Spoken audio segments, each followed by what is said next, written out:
IT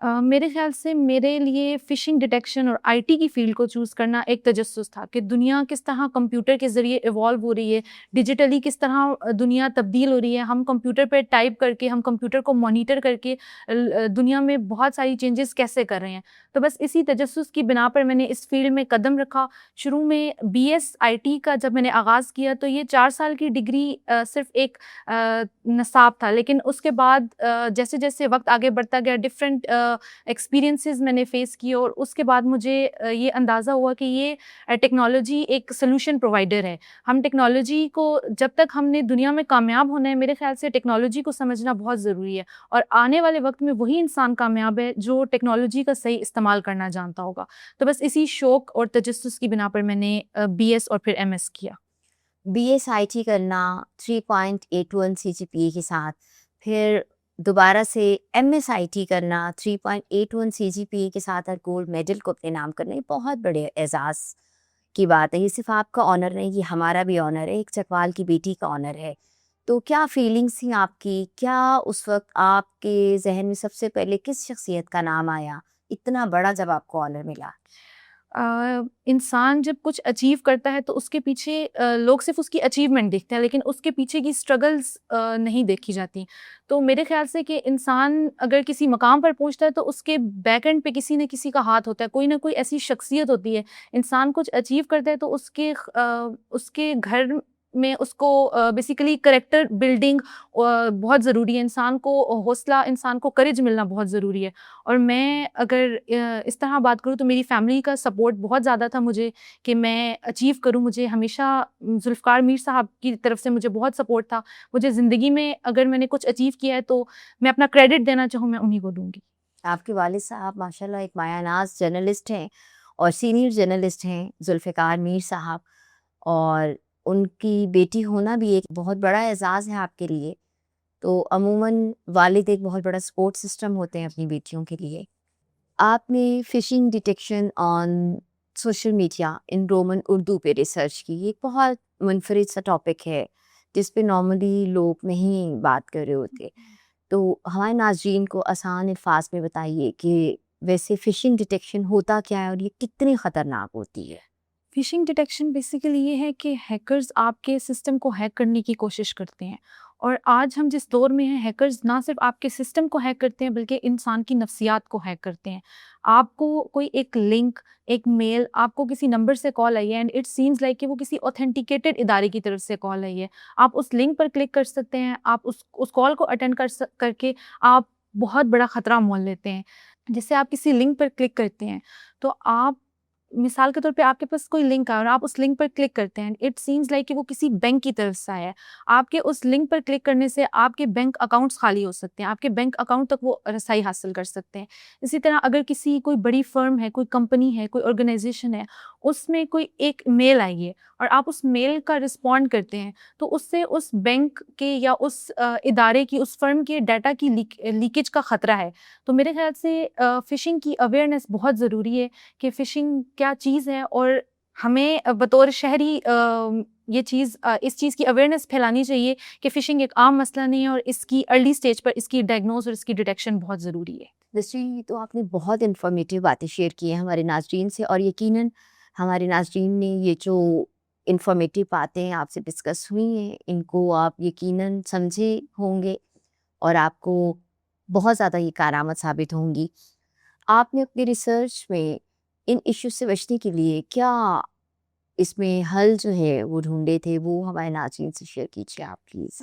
سب سے پہلے تو میں یہ بتانا چاہوں گی کہ ہم نے اس ریسرچ کی جو ٹارگٹ آڈینس ہے وہ پاکستان، بنگلہ دیش، ساؤتھ ایشیا کے لوگ اس کی ٹارگٹ آڈینس ہیں. اور سیکنڈلی اگر بات کی جائے کہ ہم نے لوگوں کو کیا سرو کیا ہے تو میرے خیال سے ہم نے ان کے لیے ایک ایسا ماڈل ڈیزائن کیا ہے. ماڈل آلریڈی ڈیزائن تھا جس کا نام ہے ڈیجیٹل برٹ ماڈل.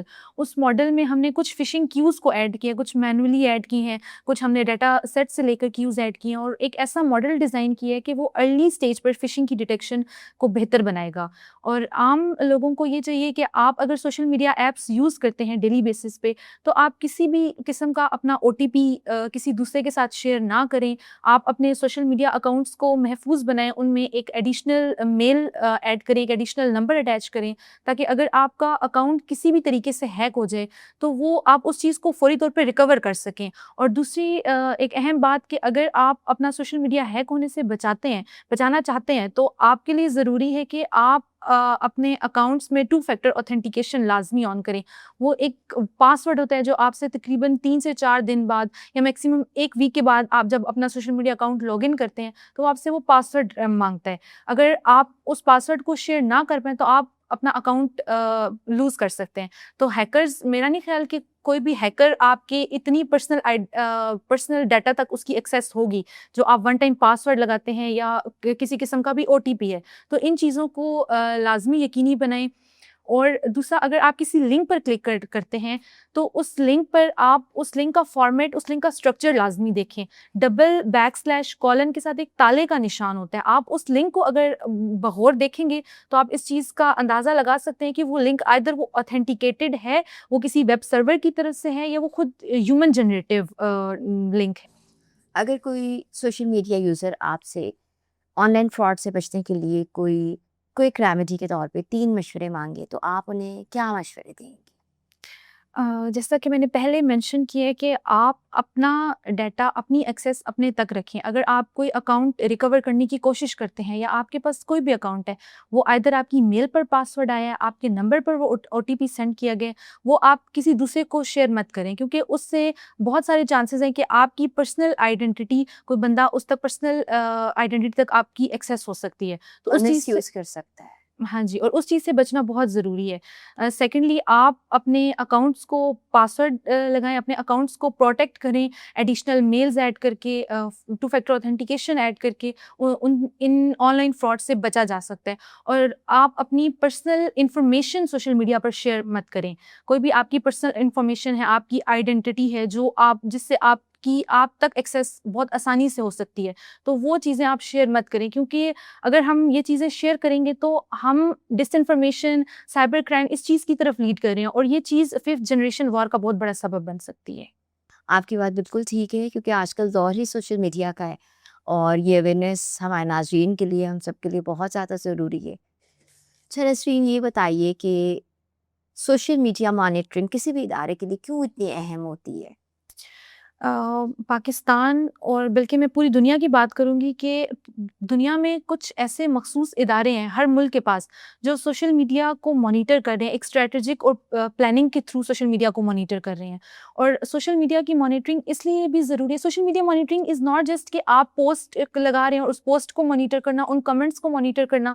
میرے خیال سے social media monitoring is data analysis اور سینٹیمنٹل انالیسز سے جو آپ کی انٹریکشن, ڈیجیٹل انٹریکشن سامنے آتی ہے. سوشل میڈیا مانیٹرنگ اس چیز کا نام ہے. تو سوشل میڈیا کے تھرو ہم اپنے ویوز شیئر کر رہے ہوتے ہیں, ہم سوشل میڈیا کے تھرو جو ہم ڈیلی لائف میں چیزیں ایکسپیرینس کر رہے ہوتے ہیں ہم وہ شیئر کر رہے ہوتے ہیں. لیکن اگر بات کی جائے کسی ایسے بڑے ادارے کی, تو ان کے لیے سوشل میڈیا مانیٹرنگ بہت ضروری ہے, کیونکہ جو بھی ادارہ ہے وہ اگر آج سے پہلے کی بات کی جائے, آج کے دور کی بات کی جائے, تو آج کے دور میں لوگ اپنی پروفائل بلڈنگ, اپنی امیج بلڈنگ سوشل میڈیا کے تھرو کرتے ہیں. وہ لوگ اپنے بزنسز کو سوشل میڈیا کے تھرو رن کرتے ہیں. اور اگر انہی بزنسز میں کوئی ادارہ آپ کی پرسنل ریولریز میں انٹرپٹ کرے یا آپ کو ہارم کرنے کی کوشش کرے, تو obviously اگر آپ کو کسی ادارے نے ہارم کیا تو جو ادارہ وکٹم ہے وہ بھی آپ کو رسپونڈ بیک کرے گا. اور وہ چیز ایک, میں پہلے بھی جیسے مینشن کر چکی ہوں, وہ ایک 5th جنریشن وار کا سبب بن سکتی ہے, جس میں ڈس انفارمیشن, سائبر کرائم اور یہ سب چیزیں آئیں گی. تو ہمارے لیے بہت ضروری ہے کہ ہم ارلی اسٹیج ڈائگنوز کریں, ارلی اسٹیجز پہ اس چیز کو ڈیٹیکٹ کریں اور اسے مانیٹر کریں. ہاں جی بالکل. اور جو بھی نامور ادارے ہیں ان کے لیے ضروری ہے کہ وہ اپنی ساکھ کو بچانے کے لیے اپنا سوشل میڈیا لازمی مانیٹر کریں کہ کہیں آپ کے اس ادارے کے خلاف کسی جگہ پر کوئی منفی پروپیگنڈا، کوئی فیک نیوز، کوئی فالس نیوز تو نہیں پھیلی.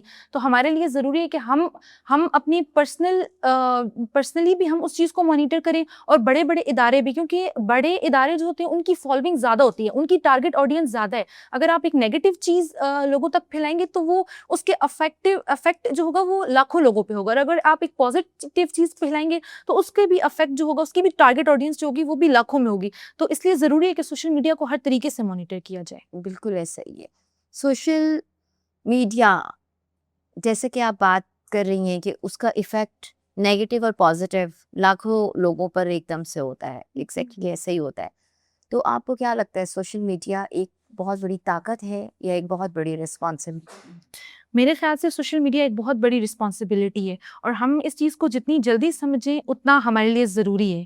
ایگزیکٹلی، اور اپنی رسپانسبلٹی کو جتنا اچھے طریقے سے فلفل کیا جائے اتنا ہی اچھا، تاکہ ایک ہماری سوسائٹی میں پازیٹیو امپیکٹ آئے. ہاں جی بالکل، کیونکہ جس طرح ہماری اپنی ایک ریئل لائف میں ہماری آئیڈینٹی ہے، اسی طرح ہماری ایک ڈیجیٹل آئیڈینٹی ہے، اور اس ڈیجیٹل آئیڈینٹی میں ہم نہ صرف اپنے آپ کو ریپرزینٹ کریں، اپنے ملک کو ریپرزینٹ کریں. اگر آپ ایک ٹویٹر پہ ایک ٹرینڈ چلا دیں، اگر آپ انسٹاگرام پہ ایک پوسٹ کر دیں، اس ٹویٹر کے ایک ٹرینڈ سے، اس انسٹاگرام کی ایک پوسٹ سے آپ اسٹاک مارکیٹ گرا سکتے ہیں، آپ لوگ لاکھوں کے شیئرز ڈبو سکتے ہیں، آپ کسی بھی ادارے کو ڈی فیم کر سکتے ہیں. تو اس لیے ہمارے لیے ضروری ہے کہ ہم سوشل میڈیا کو ایک رسپانسبلٹی کے طور پر سمجھیں، اور اس رسپانسبلٹی کو بخوبی نبھائیں، تاکہ ہم اپنی ذات کے تھرو بھی ایک پازیٹیو میسیج دیں، اور ہم جس چیز کو ریپرزینٹ کریں، ہم اپنے کنٹری کو ریپرزینٹ کریں، تاکہ ہمارے کنٹری کا بھی نیگیٹو امیج پورٹری نہ ہو. بالکل ایسی بات ہے. آپ نے اپنی ایجوکیشن کے ساتھ ساتھ drop shipping, graphic designing, virtual assistant اور ڈیٹا سائنس جیسے شعبوں میں مہارت حاصل کی. تو اتنی زیادہ ایکسپرٹیز آخر آپ نے کیوں حاصل کی؟ یہ آپ کا ایک انر تھا کہ آپ نے بہت زیادہ مختلف شعبوں میں مہارت حاصل کرنی ہے، یا آپ کو کوئی گائیڈ لائن دی گئی آپ کے بابا یا مدر کی طرف سے؟ جب آپ آئی ٹی کی فیلڈ میں قدم رکھتے ہیں تو آئی ٹی ایک محدود فیلڈ نہیں ہے، وہ صرف ایک کمرے کی حد تک محدود نہیں ہے. ٹیکنالوجی ہر روز بدل رہی ہے، ہر 6 مہینے بعد نئی ٹیکنالوجی آ رہی ہے، اور آپ کو اگر دنیا کے ساتھ چلنا ہے تو آپ کو اس ٹیکنالوجی کی سپیڈ کے ساتھ اپنی سپیڈ کو میچ کرنا بہت ضروری ہے. اور میرے خیال سے کہ ہمیں پراپر ہمارے جو آنے والی جنریشن ہے ان کو بھی پراپر کاؤنسلنگ کی ضرورت ہے، کہ آپ ایٹ لیسٹ 2 سے 3 فیلڈز میں مہارت حاصل کریں. اور آنے والے وقت میں ہر انسان جو آئی ٹی کے شعبے سے تعلق رکھتا ہوگا یا نہیں رکھے گا، اس کے پاس 2 سے 3 اسکلز آئی ٹی کی مسٹ ہوں گی. اور ہمارے لیے ضروری ہے کہ ہم اپنے آپ کو ٹیکنالوجی کے حساب سے مولڈ کریں. اگر آج ہم نے کوئی اسکل سیکھنی ہے تو ہم نے وہ اسکل نہیں سیکھنی جو مارکیٹ میں آج ہے، ہم نے آج سے 6 مہینے بعد آنے والی اسکل سیکھنی ہے. اگر آج مارکیٹ میں اے آئی ہے تو ہمیں اے آئی کی بیسکس ضروری پتہ ہونی چاہیے، لیکن ہمارے لیے ضروری ہے کہ ہم جنریٹو اے آئی کی طرف جائیں. اگر آج مارکیٹ میں جو اسکل ہے ہمیں وہ اسکل بھی ایکسپلور کرنے کی ضرورت ہے، لیکن ہمیں آنے والے وقت میں جو اسکل ہوگی اس چیز کو سمجھنا ہمارے لیے بہت ضروری ہے. کوئی نوجوان اگر آئی ٹی میں اپنا فیوچر بنانا چاہے تو آپ انہیں کون کون سی اسکلز سیکھنے کا مشورہ دیں گی؟ میرے خیال سے اگر اسکلس کی بات کی جائے تو اسکل ٹو لرن کی سب سے زیادہ ضرورت ہے آج کل کی جنریشن کو. اگر آپ میں اس چیز کا پیشن ہوگا کہ آپ نے کچھ سیکھنا ہے تو آپ ہر چیز اچیو کر سکتے ہیں، لیکن سب سے پہلے آپ کے لیے ضروری ہے کہ آپ اسکل ٹو لرن سیکھیں، آپ کمیونیکیشن اسکلس سیکھیں، آپ اڈیپٹیبلٹی سیکھیں کہ آپ نے وقت کے ساتھ ساتھ کس طرح خود کو تبدیل کرنا ہے، خود کو مولڈ کرنا ہے. اور اگر اسکلس کی بات کی جائے تو میرے خیال سے اسکلز میں یا آپ کسی کی اسکل ڈیسائیڈ نہیں کر سکتے. اگر ہمارے کالج اور یونیورسٹی لیول پر اگر بچوں کی پراپر کاؤنسلنگ کی جائے، انہیں ہر ایک شعبے کے بارے میں بتایا جائے، انہیں ڈیمو کلاسز دی جائیں، تو اس سے ان کے لیے زیادہ بہتر ہوگا کہ وہ کس فیلڈ کو چوز کریں اور اس فیلڈ پر کام کریں. اور میرے خیال سے کہ آپ ایک فیلڈ اگر چوز کر لیتے ہیں، ایک پاتھ چوز کر لیتے ہیں، اس پہ آپ اگر تسلسل سے کنسسٹنسی سے آپ اس فیلڈ پر کام کریں گے تو انشاءاللہ کامیابی آپ کا. ایگزیکٹلی، ڈیمو کلاسز بہت ضروری ہیں. اگر یونیورسٹی اور کالجز میں اس چیز کا اہتمام کیا جائے ڈیمو کلاسز کا، تو بچے اپنے کیریئر کو جیسے سلیکٹ کرنا چاہیں اس میں انہیں بہت زیادہ گائیڈ لائن مل سکتی ہے. ہر کامیاب بیٹی کے پیچھے اس کے والدین کی دعائیں اور اس کے گھرانے کی تربیت ہوتی ہے. آپ کا تعلق ایک ایسے گھرانے سے ہے جو لرنڈ گھرانہ ہے، اور آپ کے والد صاحب کا تعلق بھی کیونکہ صحافت سے ہے، تو آپ کے والدین کا جو رول رہا اس کے بارے میں بتائیے کہ انہوں نے آپ کو بالکل فری ہینڈ چھوڑا یا انہوں نے اپنی خواہش کا اظہار بھی کیا کہ آپ اسی فیلڈ میں جائیں؟ ہر کامیاب انسان کے پیچھے کسی نہ کسی کوئی نہ کوئی رول ماڈل ہوتا ہے. ہر کامیاب انسان کسی نہ کسی کو آئیڈیلائز کر کر آگے بڑھا ہوتا ہے. تو میرے خیال سے کہ آپ کے لیے آپ کی فیملی کا سپورٹ بہت ضروری ہے. آپ اگر دنیا میں کچھ اچیو کرتے ہیں تو اس چیز میں آپ کی فیملی بہت پازیٹیو کردار ادا کرتی ہے. اگر آج آپ کسی جگہ پہ کسی مقام پر کھڑے ہیں تو یہ کہنا غلط نہیں ہوگا کہ اس کے پیچھے آپ کے والدین کی محنت ہوتی ہے. مجھے میرے گھر کی طرف سے یہ نہیں کہا گیا کہ یہ 2 رستے ہیں، آپ اس رستے پر چلیں گی تو آپ یہ اچیو کریں گی، آپ اس رستے پر چلیں گی تو آپ یہ اچیو کریں گی. میرے خیال سے مجھے کہا گیا کہ آپ دونوں رستوں کو ایکسپلور کریں اینڈ گو فار اٹ جو آپ کے لیے بہتر ہے، جس میں آپ کو بہتری ملے.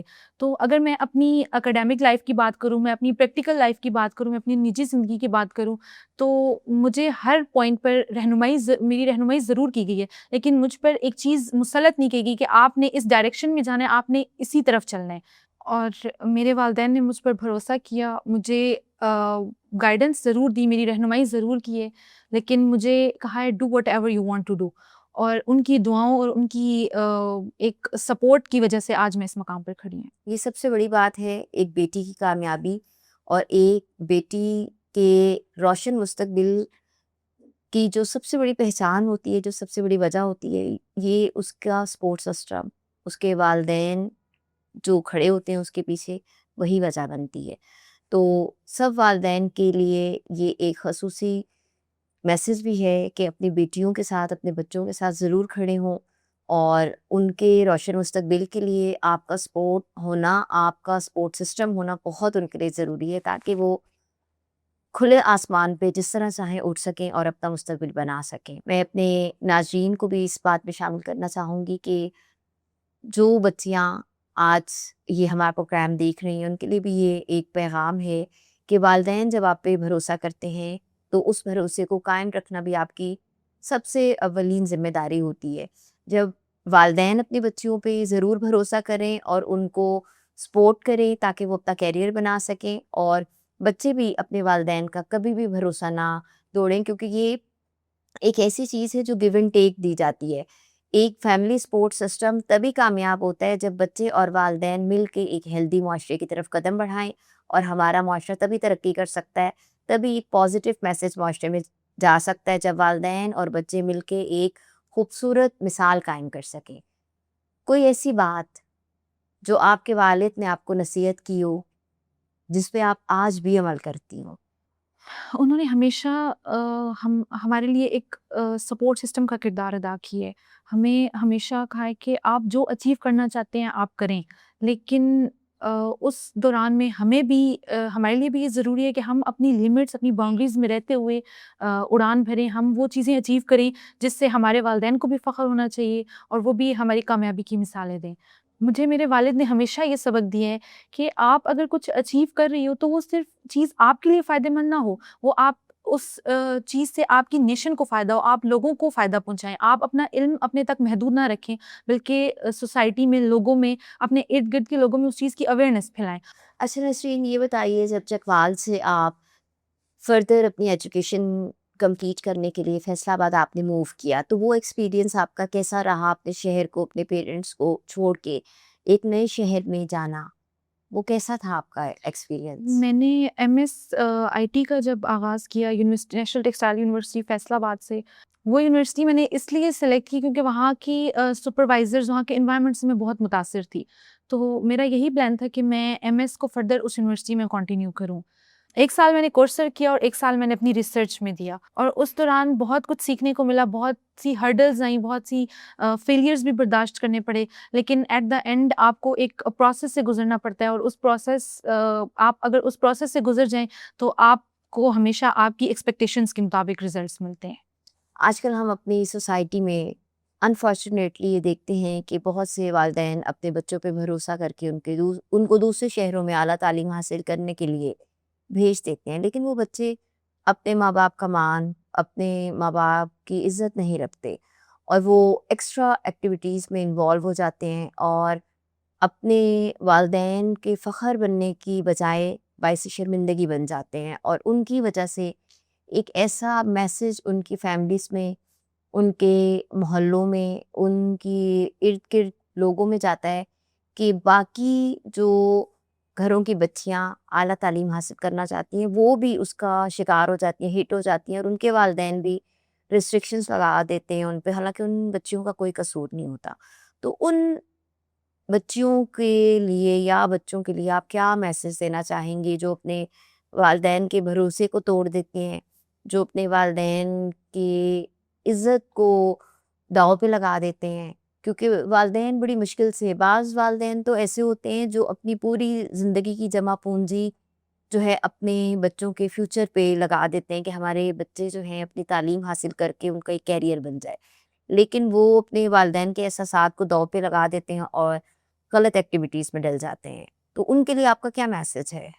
والدین کی فکر دراصل فکر اور محبت ہے، تو میرے خیال سے کہ جن بچیوں کو اگر آزادی ملی ہے، جن بچیوں ان کے والدین نے ان کو بھروسہ کر اگر کچھ اچیو کرنے کے لیے دنیا میں کے میدان میں اتارا ہے، تو اولاد کی بھی رسپانسبلٹی ہے کہ وہ اس چیز کو اون کریں، وہ اس چیز کو سمجھیں کہ ان کے والدین آج جس مقام پر کھڑے ہیں، جس جگہ پر کھڑے ہیں، وہ صرف ایک دن 2 دن کی محنت نہیں ہے، وہ ان کی زندگیوں کی محنت ہے۔ اور ہم اگر کچھ نیگیٹو ایکٹیویٹیز میں انوالو ہو جاتے ہیں تو وہ صرف ہم اپنی امیج نہیں خراب کر رہے ہیں، ہم معاشرے میں اپنے والدین کو ریپرزینٹ کر رہے ہیں، ہم ان کی عکاسی کر رہے ہیں۔ تو اگر ہم کچھ نیگیٹو کریں گے تو وہ صرف ہمارا ایک نیگیٹو امیج پورٹری نہیں ہوگا، ہمارے والدین کی بھی ایک نیگیٹو امیج پورٹری ہوگی۔ تو میرے خیال سے کہ بچوں کو اس چیز کو سمجھنے کی بہت ضرورت ہے، اور سب سے بڑی بات کہ تعلیمی اداروں میں اس چیز کی روک تھام کے لیے کچھ پالیسیز بنائی جائیں۔ اور انفارچونیٹلی ہمارے تعلیمی اداروں میں پالیسیز بنی ہیں لیکن ان چیزوں کی امپلیمنٹیشن نہیں ہے۔ تو ہمارے لیے یہ ضروری ہے کہ اگر پالیسیز بنی ہیں تو اس چیز کو امپلیمنٹ بھی کیا جائے، تاکہ نوجوان نسل کو اپنی ایک ڈائریکشن کا پتہ ہو اور وہ اپنی اس ڈائریکشن، اپنے اس پاتھ پر چلیں۔ بالکل، اور ان کو اپنی لیمیٹیشن کا پتہ ہونا بہت ضروری ہے تاکہ ہمارا ایک سیکیور معاشرہ پروان چڑھ سکے۔ کامیابی کا کوئی شارٹ کٹ نہیں ہوتا، لیکن آج کل کی نوجوان نسل ہمیشہ یہ کوشش کر رہی ہوتی ہے کہ انہیں راتوں رات کامیابی مل جائے، تو انہیں کیا میسج دینا چاہیں گے آپ؟ راتوں رات ملنے والی کامیابی کی مدت بھی چند دنوں کی ہوتی ہے۔ اگر آپ ایک پودا لگاتے ہیں تو اس کو بھی درخت بننے کے لیے کچھ عرصہ درکار ہوتا ہے۔ اگر آپ اس پروسیس سے گو تھرو ہوں تو ریزلٹس آپ اچیو کر سکیں گے، ایز ریزلٹس آپ اپنی ڈیزائرڈ کے مطابق اچیو کر سکیں گے۔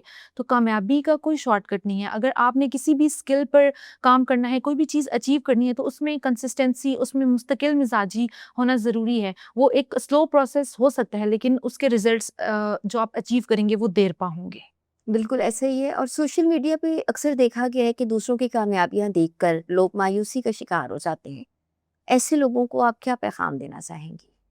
ہمیں سب سے پہلے اس چیز کی ضرورت ہے کہ اپنے اندر سے حسد ختم کریں، کیونکہ اگر ہم حسد کرتے ہیں تو اس کا مطلب ہے کہ ہم اللہ تعالیٰ کی تقسیم پر سوال اٹھا رہے ہیں۔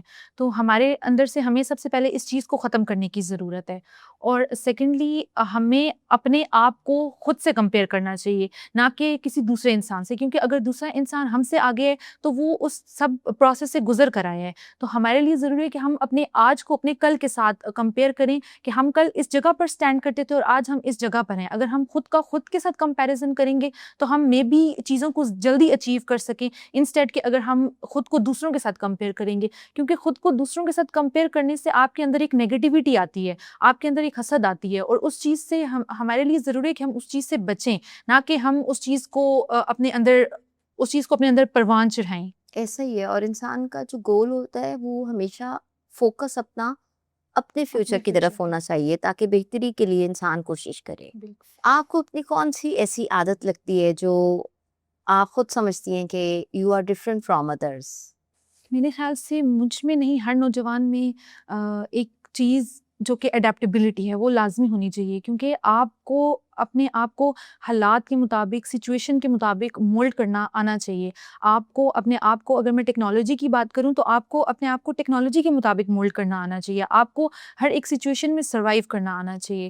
And the second most important thing کہ اگر آپ کسی کو کچھ اچیو کر رہے ہیں تو اس میں آپ کی کنسسٹنسی بہت ضروری ہے۔ ایک تسلسل کے ساتھ اگر آپ کام کریں گے تو وہ پروسیس سلو ہو سکتا ہے لیکن آپ اس چیز کو سلولی اچیو کریں گے۔ اور سیکنڈلی اگر آپ اپنے ٹائم کو ایفیشینٹلی مینیج کریں تو وہ چیز بھی آپ کو بہت فائدہ پہنچائے گی. 9 to 5 job is not enough آپ اس معاشرے میں آج کل سروائیو کر سکیں.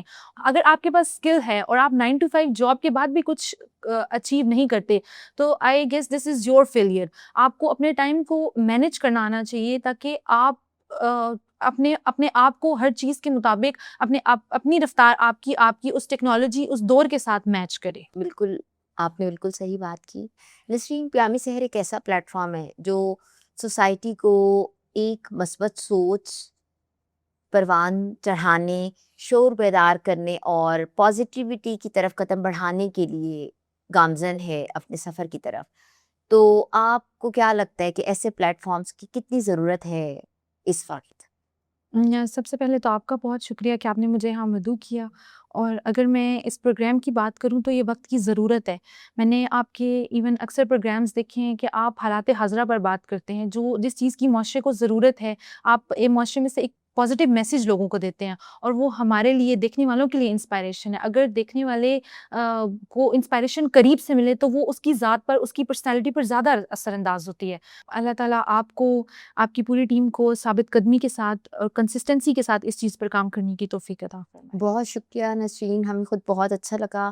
آپ نے ہمارے پلیٹ فارم پر آ کر نہ صرف اپنی کامیابیوں کا سفر ہمارے ساتھ شیئر کیا، بلکہ آپ نے ہمارے ناظرین کو یہ بتایا کہ صرف ڈگریاں لے لینا ہی جو ہے وہ انف نہیں ہوتا، بلکہ مسلسل جدوجہد کرنا، نئی اسکل سیکھنا اور نئی چیزیں سیکھ کے اس کو امپلیمنٹ کرنا جو ہے وہ اصل محنت اور اصل کامیابی ہوتی ہے. آپ نے اپنے فیملی بیک گراؤنڈ کے بارے میں ہمیں سب باتیں آپ نے شیئر کی، اور آپ نے اپنی مسلسل جو آپ نے جدوجہد کی، آپ نے اپنے ایکسپیرینسز شیئر کیے، اس کا بہت زیادہ ہم دل کی گہرائیوں سے شکر گزار ہیں آپ کا بہت شکریہ. جی تو ناظرین، ہر دور میں کچھ لوگ ایسے ہوتے ہیں جو حالات کا انتظار نہیں کرتے یا یہ نہیں سوچتے کہ قسمت کب ان پہ مہربان ہوگی. ایسے لوگ ہی کامیاب ہوتے ہیں جو قسمت سے خود لڑتے ہیں اور اپنی محنت اور اپنی مسلسل جدوجہد سے اپنی قسمت خود بناتے ہیں. آج کی نشست نے ہمیں یہ احساس دلایا کہ خواب صرف دیکھنے کے لیے نہیں ہوتے، بلکہ انہیں حقیقت میں بدلنے کے لیے انسان کی ہمت، انسان کا حوصلہ اور اس کی مسلسل مستقل مزاجی کیسے اس کے ساتھ ہم قدم ہوتی ہے. خواب انسان کو کبھی سونے نہیں دیتے، بلکہ اس کو جگاتے ہیں تاکہ وہ اپنے خوابوں کی تکمیل کر سکے. اور ناظرین، کامیابی کبھی بھی قسمت کا تحفہ نہیں ہوتی. کامیابی مستقل مزاجی، محنت اور صبر کا وہ صلہ ہوتی ہے جو اللہ تعالیٰ کی طرف سے ان لوگوں کو انعام ملتی ہے جو مسلسل اللہ تعالیٰ پہ یقین کر کے اپنا سفر جاری رکھتے ہیں. آپ کو یقیناً ہماری یہ نشست آج کی پسند آئی ہوگی، اور ہمارے مہمان کی گفتگو سے آپ نے جو کچھ بھی سیکھا، جو کچھ بھی سمجھا، ہمیں کامنٹس میں ضرور بتائیے گا. ہمارے چینل کو سبسکرائب کیجیے گا. اپنی میزبان الماس پاور ایڈوکیٹ کو اجازت دیجیے. اپنا اور اپنے حق کا خیال رکھیے گا. اللہ حافظ.